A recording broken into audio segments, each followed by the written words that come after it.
عمر میں کوئی بھوکا نہیں سویا، دور عمر میں کسی پر ظلم و ستم نہیں کیے گئے،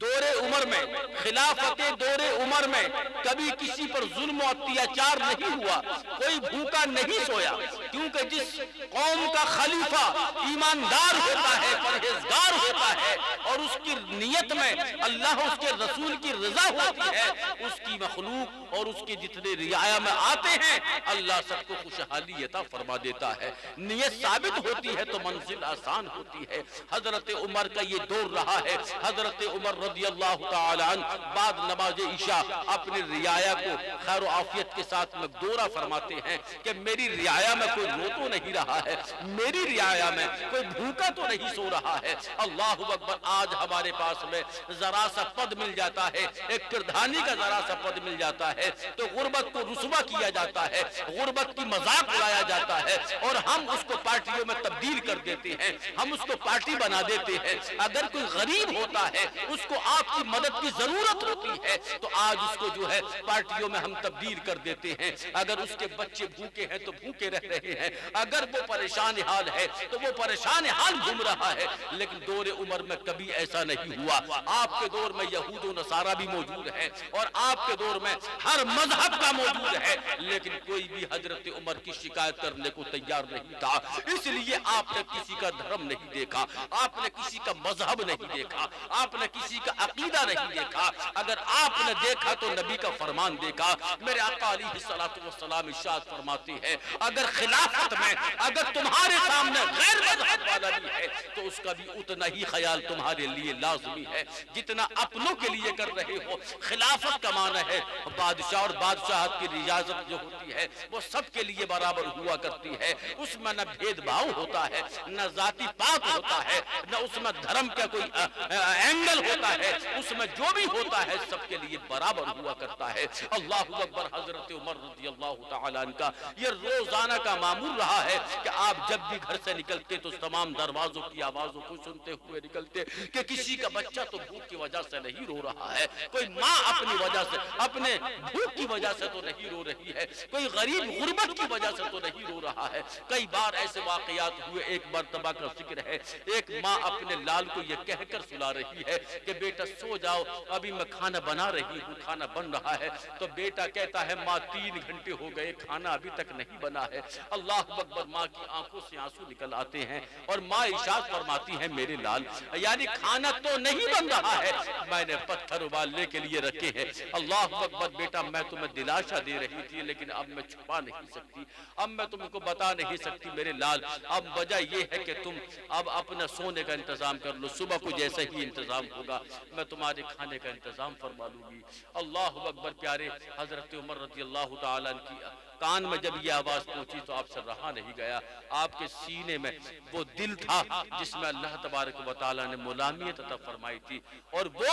یہ ضروری نہیں ہوتا کہ وہ ہمارے ہی مذہب کا ہوتا، لیکن نہیں، میرے عمر کی عدالت میں کوئی بھی اگر چلا گیا انصاف سب کے لیے برابر ہوا۔ اسی لیے اسلام سب سے خوبصورت دھرم ہے، اسلام کو اللہ تبارک و تعالیٰ نے وہ فوقیت عطا فرمائی ہے اور وہ خوبصورتی عطا فرمائی ہے۔ میرے آقا کا فرمان ہے اگر تمہارے سامنے غیر مذہب کا ہے اور وہ اتنا عہدیدار ہے تو اس کے لیے آپ کھڑے ہو جائیے، احترام کے لیے کھڑے ہو جائیے، اس لیے کہ تمہارا اسلام عزت دیتا ہے، تمہارا اسلام تم کو ایک فوقیت دیتا ہے، عزت دیتا ہے کہ تم پہلے سامنے والے کی عزت کرو، اس کے بعد اللہ تبارک و تعالیٰ تمہیں بھی بلند فرما دے گا۔ حضرت عمر نے جیسے ہی ان کو روتے ہوئے دیکھا، صبح ہوتی ہے فوراً جو ہے بادشاہ کی یعنی آپ کے دربار میں ان کو پیش کیا گیا، ماں سے پوچھا گیا تمہارا بچہ کیا کہہ رہا تھا رات اور تم کیوں رو رہی تھی اور تمہارے گھر میں کھانے کے لیے کیوں نہیں ہے؟ اللہ اکبر، اتنا سننا تھا ماں کا کلیجہ منہ کو آ گیا اور عمر سے کہا عمر تمہیں کیسے بھید چل گیا،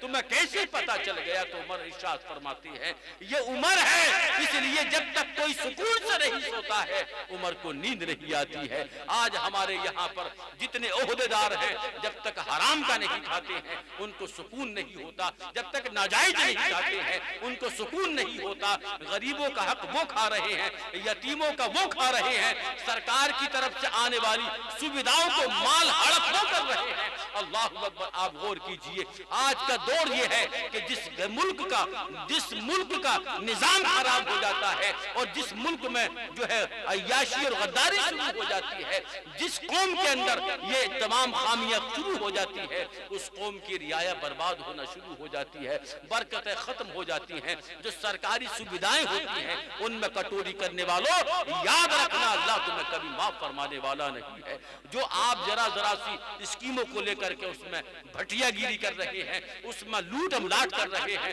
اگر سرکار دے رہی ہے تو سرکار کا جو نظام ہے، سرکار کا جو نیم ہے وہ غریب تک پہنچنے کے لیے ہوتا ہے۔ اگر اس میں سے کوئی ناجائز طریقے سے ہڑپتا ہے تو سب سے پہلے وہ اپنے ملک کی حکومت کا غدار ہے اور اس کے بعد کی شریعت کا غدار ہے۔ اللہ تبارک و تعالی اس کو کبھی معاف فرمانے والا نہیں ہے۔ اس لیے ملک سے غداری اپنے آپ سے غداری ہے، اور ایسا غدار کو اللہ تبارک و تعالی بھی معاف فرمانے والا نہیں ہے۔ میرے آقا کا فرمان عالی شان ہے، میرے نبی فرماتے ہیں جو ملک سے غداری کرتا ہے وہ دنیا کا غدار نہیں بلکہ شریعت کا بھی غدار ہے، کیونکہ ملک کی حفاظت کرنا سب سے پہلے نبی نے سکھایا ہے۔ آپ 7 برس کی عمر میں ہیں، سب سے پہلے آپ نے پیغام دیا، اگر اپنے ملک کے لیے جان بھی دینا پڑے تو جان دے دیجئے، اس لیے کہ تمہارے نبی کا فرمان ہے۔ اللہ تبارک و تعالیٰ کا فرمان عالی شان ہے کہ جو میری رضا کے لیے اپنے ملک کی حفاظت کرتے ہیں اللہ فرماتا ہے میں ان کی حفاظت کرتا ہوں۔ اس لیے میں عرض کرنا چاہتا ہوں